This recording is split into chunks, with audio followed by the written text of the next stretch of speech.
Hello, I'm David R. Jones of the Community Service Society. Welcome to the Urban Agenda.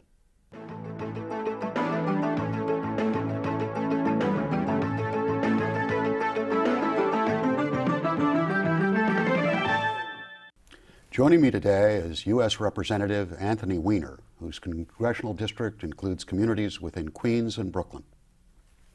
Welcome to the Urban Agenda. Thank you for having me. Now, for a Democrat in Washington, after the recent outcome in the national election, what kind of power does a New York Democrat have to bring about significant change? Well, I feel kind of like a boxer who's been hit with so many rights, he's just begging for a left, to change it up. It's been a tough few months. We were all anticipating and hoping for a change in administration. But, it's interesting that there is now, because the margins are so very tight in Congress, virtually a 50-50 Senate, a 50-50 House. It reflects a 50-50 country. That I'm hopeful, depending upon the direction the President wants to take the country, that we can focus on things that we can get some compromise on. Get to places that we can agree with 60% of what the people want. But so far early in the President's second term and with his inaugural address and with his State of the Union address, it seems like he's going in a different direction. He seems to be a president who is more focused on holding his coalition of 51% together than finding ways to find things that we agree upon much broader. And if I have one concern about the President, not that he's a Republican, although I'm not fond of him for that reason, it's that he has focused too much on the notion that we have individual rights to government access. He keeps saying it's your money, it's your individual retirement account. And more so than any president in my memory, focuses on the individual as an entity in society rather than the things we have in common. And that's unusual considering that this is a time of war. If you juxtapose his approach to, say, FDR's approach for his third inaugural, FDR was allocated, I think, $20,000 for his inaugural festivities. He only spent $2,000 of it. And I think that he was famous for serving cold chicken salad at the White House. And you look at this time, we had $40 million worth of privately subsidized balls and galas. And I frankly think it was the wrong tenor, and it's continued. But let's talk a little bit about the Congress and what you think the bridge issues would be that would actually serve your constituents, the constituents of the city of New York. I think there's broad consensus in Congress and in the country around the thesis that our health care financing system is broken. Patients are unsatisfied with it. They're paying more out of pockets, for example, as a senior than seniors did when John Kennedy declared a health care emergency and started the ball rolling on Medicare. I think that even providers, physicians say, listen, we're not happy with the way that we're keeping down costs because you're stopping us from providing service. And certainly government isn't satisfied because we're paying more and more money out and we're frankly not getting the service for our constituents. Well, clearly for us, trying to serve the poor of the city of New York, we've seen this from two vantage points. We did a recent survey of low-income New Yorkers, I guess the first, regretfully, that's been done in the city, which found that the majority of New York poor have less than $500 in the bank. So anything that goes wrong, including a health care emergency, is a disaster. And that's matched with a recent national report that the highest rate of filings for bankruptcy is being driven, at least in part, by people who run into medical emergencies. How do you deal with the issue of everyone's talked about Social Security, but the real sort of elephant in the tent is how you're going to deal with Medicare and Medicaid? You're exactly right. First thing I think we need to do is we need to explain to Americans and to New Yorkers that, listen, you may have a health insurance policy with your union or you may have health insurance coverage, but that doesn't mean this isn't your problem. You stand in a hospital emergency room and watch what comes in the doors there.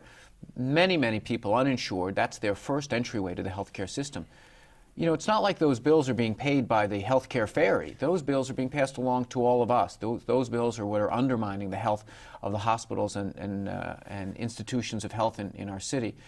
Look, we need to recognize that we're expending an enormous amount of money for healthcare, but we're spending it in the wrong way. We will pay almost 100% of someone's hospital stay at $600, $700, $800, $900 a night. Yet the same senior that we would pay that in under Medicare, we don't give them anything for nutritional services. The low income, or even the middle income, we insist that they become virtually impoverished before they get any coverage under Medicaid. And the Medicaid coverage that they get has more holes than Swiss cheese. I think we need to experiment with some programs that have started to pop up around the country where we say, look, we as the city of New York, for example, or we as a medical institution, If you let us pool some of this Medicare, Medicaid money, some of the new prescription drug money, and let us try to keep people out of institutions. Let's see if we take some of that money and provide them with, say, nutritional assistance, provide them with regular checkups. Maybe we don't have them in a nursing home. We go and provide them transportation services to bring them to essentially daycare for seniors. What we're finding is we save an enormous amount of money. I'm hopeful that we can reach some kind of consensus that even though healthcare is extraordinary, particularly in New York City, you stand at Kennedy Airport, you see the wealthiest people from around the world coming here to get their health care, that we have to figure out a way to pay for it better. And if I can just say, I think even my most conservative friends are starting to say, you know what, this has become a wasteful system on a purely fiscal level, and it's not getting the care that we're paying for. It's interesting you talk about health care. We at the Community Service Society run the largest ombuds program for HMO complaints. Right. And we've already dealt with about nearly 20,000 cases that we've worked with the Department of Health. And most of this is people who have every right to a service, right. Particularly preventative, and not getting it, who don't even know that they're enrolled in an HMO.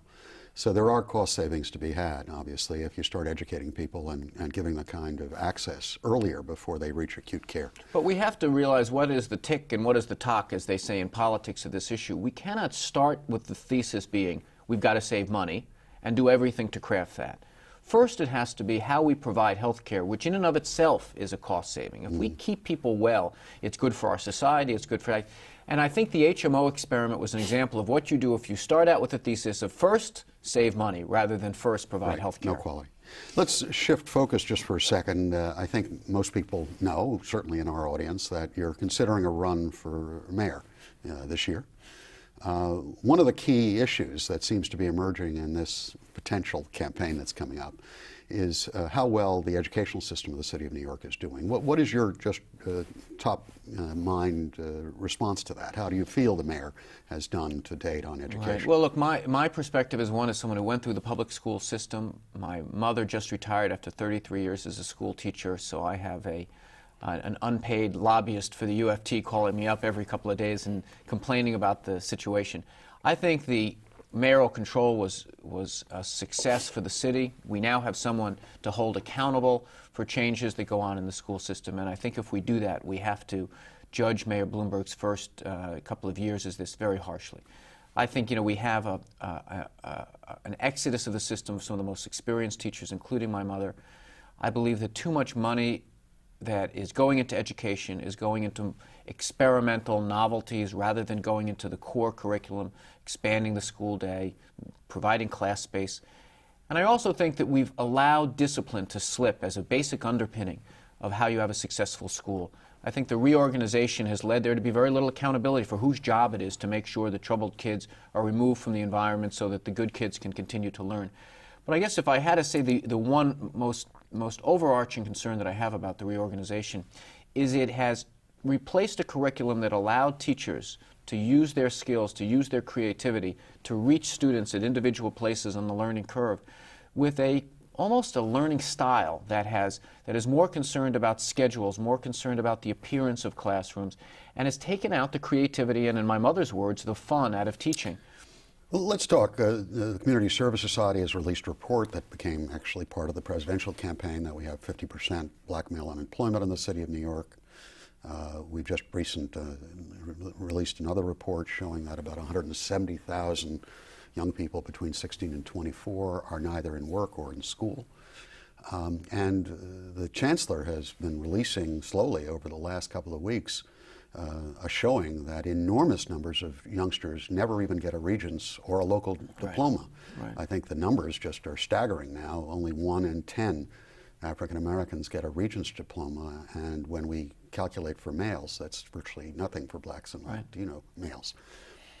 What would you do about this as mayor?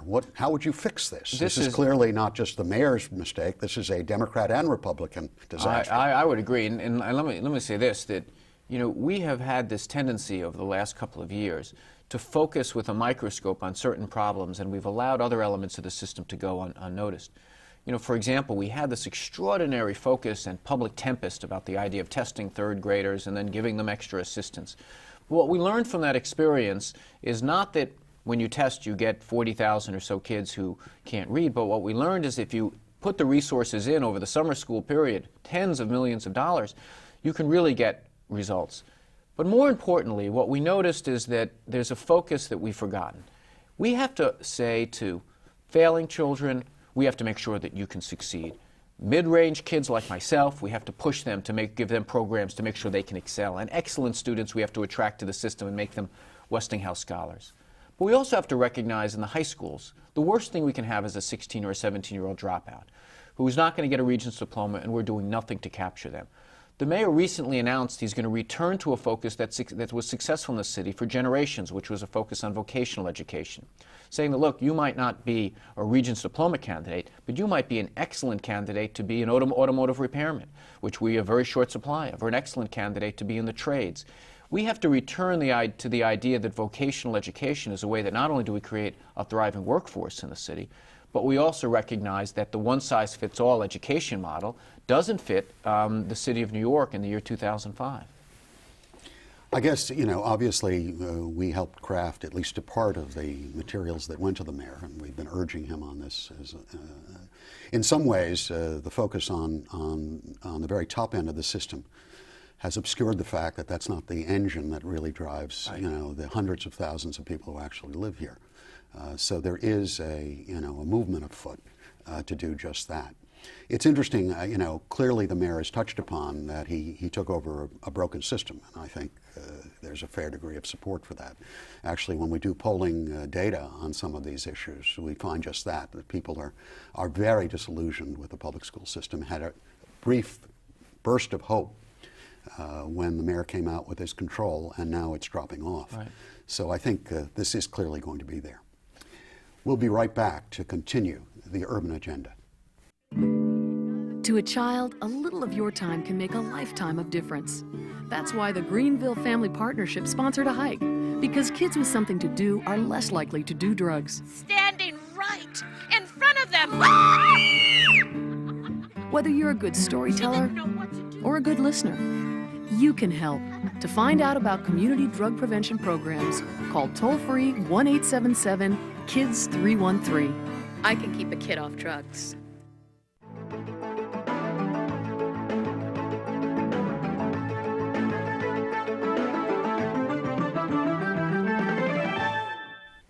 We're speaking today with Congressman Anthony Weiner. Congressman, let's shift gears again to talk a little bit about housing. Again, based upon the survey I mentioned earlier, we're finding that the top priority for the 1,000 or more poor people we surveyed say housing is their chief problem. Fear of being evicted, having lost their apartment, fear of not being able to pay their utility bills. What is the status? Obviously, Section 8 is under siege in Washington. We know about Mitchell-Lama conversions that are beginning to pick up pace, particularly after a recent judicial decision.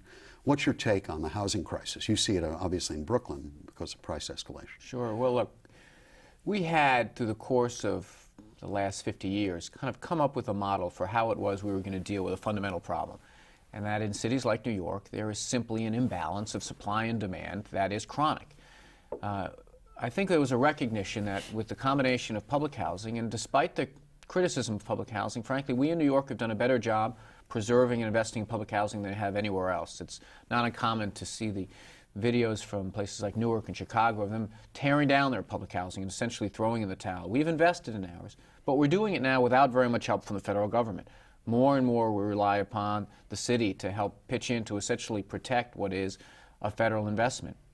And we also have seen that we've had a housing boom in the city that has obscured a fundamental fact. The housing that is being built is 99% market rate housing. And that market rate housing, if we talk about the market rate, it eludes, I would argue, 90% of the citizens of the city of New York. So what do we have to do? We have to do a couple of things. One, we have to get the federal government off the sidelines on the issue of housing. Not just public housing. We also have to realize we need that second rung. And how are we going to get this done, given the resistance by this Congress? Well, it is going to be a fight. But the thing that makes me encouraged is the demographic trends in the country. You know, we saw this period in the 70s where cities were emptying out. We were becoming a suburban country. People left the cities, and now they're coming back. Well, why is that? They realize that the problems that they left the cities for, they're finding in the suburbs as well. They're coming back to the urban centers. And so now what is happening is I think the political power is starting to shift gradually towards this kind of urbanization of the country again. And people are recognizing that we need to prevent the kind of sprawl we see in the country that is impacting my Republican brothers and sisters by saying, look, we need to create basic housing infrastructure in urban areas. For your own constituents, when you do constituent affairs, how much does housing come up for you? What kind of stories? Let me tell you, housing is an extraordinarily important issue for a lot of people, not the least of which, I represent a very heavy senior population in Brooklyn and Queens. Many of them are in situations where they're house wealthy, but really cash poor. Simply the taxes on these homes, because of the rise in property values, have created a remarkable squeeze on them. We have done nothing to replace senior housing, Section 202 housing, this very successful program which says, listen, seniors have particular needs, and yet they don't need big sprawling homes, they don't need big apartments. Yet we've had a very difficult time figuring out ways to move them out. We have a weird dynamic going on right now. We have a lot of seniors, very often single women, who are in 2 and 3 and 4 bedroom apartments, which are at relatively low rates. If we can figure out a way to create housing for seniors, I think they'd very willingly move into that housing, freeing up some of the other. Second thing we have to do is we have to start making and driving tougher bargains with developers who say, listen, can you give me certain concessions in the zoning text if I build this beautiful building on, say, the waterfront of Brooklyn? We have to get better at saying, yes, we'll let you build there. However, here's what you have to do. And it has to be much more of a zoning text concession that I'm going to build X number of units of below market, meaning working class housing as well. And how do you think the mayor has done in this regard? I think the mayor has had a mixed record. I think on some degree he has put housing on the agenda to a much greater degree than it's been any time since I think the Koch administration. We've really talked about housing and some things that we can do. But I also think he's missed a lot of opportunities. I think that he has been too willing to make the big development deal, the west side of Manhattan is a particular example, without really driving a very hard bargain. The fact of the matter, the city is not getting all that much. It's reasonable to expect that in that piece of real estate we should get much more affordable housing. Well, this is a great segue. Let's talk about the west side development. Everyone obviously has heard about it. What's your take on the west side development? Is this the way the city should go in terms of its investment of scarce capital dollars? Listen, I think that we should always be looking for ways to maximize the greatest asset that New York taxpayers have, which is land. We should figure out ways to maximize parkland, maximize places for people to live, maximize business opportunities for people. I could not think of a lower priority for the west side of Manhattan than the most expensive football stadium ever created by man. It seems not only is it bad planning, because I think, frankly, for the west side of Manhattan, you can't think of a more inappropriate use of that real estate. But it's bad economics as well. I would wonder if Michael Bloomberg, if he was still the head of Bloomberg, would be calling on people to invest in something that is financed in such a house of cards way that takes a piece of real estate that has 4 directional, unobstructed views of the west side and devotes it to a football stadium. I think it's a very bad idea. The process is atrocious. And I think that if we're going to build a football stadium, I'm a Queens resident. I want to bring the Jets home too, but I want to bring them home where they left, which is Willets Point, Queens, which has the infrastructure, has the LAE, has the Grand Central, has the 7 line already there, has big parking facilities. It's right on the water. You could have ferry service. If we're going to build it, let's build it there. As a Brooklynite, I clearly have interest too. If they're bringing back Ebbets Field, I'm more than there. But let's talk about the mayor's other argument, obviously, and Dan Doctorow's other argument of why you should bring this in, which is the explosion of job opportunities, both in construction and in service, that this might provide for the city of New York. What's your take on that? I think it's a dishonest choice that they're trying to set up for us. Frankly, you build a stadium in Queens, you're going to have as many people working to build that stadium. If you have football concessions, if you decide you want to make a convention center out of it, you can do it in Queens as well. I mean, this condescending notion about the outer boroughs that, oh, who would want to go to Queens for a convention? Well, tell that to all the fancy pantsers that come out to see the U.S. Open each year and invest enormous amounts of money. The airports are there, hotels are there. You can create economic activity that way as well. And I also think you have to think about what is the type of economic activity that is going to be most beneficial. I think that, frankly, having investments in more traditional commercial activity on the west side actually probably provides more jobs. We forget the idea of the mega project doesn't always create the most advantageous job dynamic. We're learning that in our fight in Queens against Walmart, that if we have a choice of one giant Walmart or 2 or 3 bakeries in the neighborhood going out of business, or 2 or 3 hardware stores going out of business, or 2 supermarkets going out of business, I think it's a Faustian bargain to say, let's take the jobs here when we could lose them later on. Let's talk a little bit. Obviously, the labor market for the very poor of the city of New York, which amount to almost a third of the population, Right. is really in trouble in terms of its labor force participation rates. Would you be supportive of efforts, whether it's the West Side Stadium or Queens Stadium, of actually earmarking the jobs that come online for New York City residents? Absolutely. And not only that, I think that the argument over the Jets Stadium is a metaphor for a bigger discussion I hope we have during the mayoral campaign, which is our focus on the dwindling Wall Street jobs, although the tax revenue is coming up. Right. The idea of the big project, the big stadium, the big convention, whether that's a way that you put New Yorkers to work, or should we return a focus to where the jobs are actually being created for the relatively low income, in the outer boroughs, on the shopping strips, at the small businesses. You know, we have allowed small businesses to really, benign neglect is a positive way to put it. You look at some of the assault that's been on small business and some of the neglect of small business in the outer borough. The shopping strips of the outer borough are producing about 70% of the jobs in the city right now, not finance, insurance, and real estate anymore. And investing in healthcare jobs, investing in education jobs. These are the things that we have to start looking at this city. You know, the DNA of our city still relies on the immigrant communities coming here and us being able to put them to work to give them a ladder of job opportunities. I don't know if a football stadium does that unless you come here as an immigrant, you're going to be a linebacker. Let's talk a little bit about something else that relates to the housing issue, which is the Mitchell-Lama buyout problem. Obviously, now most of the Mitchell-Lama projects that were started Right. 20 years ago are beginning to fade out of existence Right. by law. We've just had a recent court decision saying that people can go directly to market. There's no restriction based on the agreement. What would you do about that as potentially a leader of the city? Well, this is a very vexing problem because you want developers who buy into these deals to incentivize mid-class and lower. You want them to know at the end of the day their payoff that they get it. But I think what we have to realize now as the city and state is we have to sweeten the pot sufficiently that they stay in. We have no choice. You know, this is not an abstract issue of economic theory.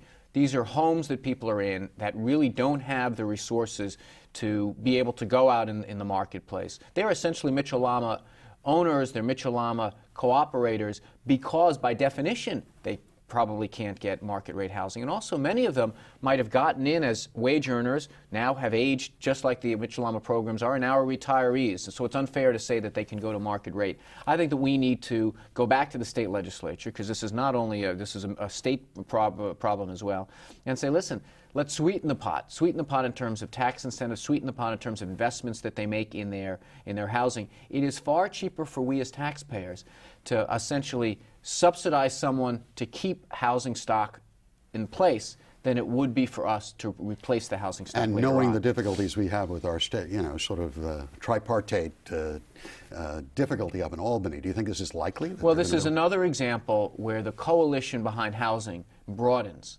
Because Mitchell-Lama tenants are not, many of them are not the traditional poor. Right. These are middle-class households who frankly probably don't see themselves as poor or working poor. And if we start to say to New Yorkers, you know, this housing problem isn't just the problem of someone who's sleeping on a train grate tonight, this is your problem as well, I think we have to broaden coalitions around the idea that concerns of the working poor and the poor are all of our concerns in the city of New York. My thanks to Congressman Anthony Weiner, whose 9th district includes communities in Queens and Brooklyn. I'm David R. Jones of the Community Service Society, and thank you for watching The Urban Agenda.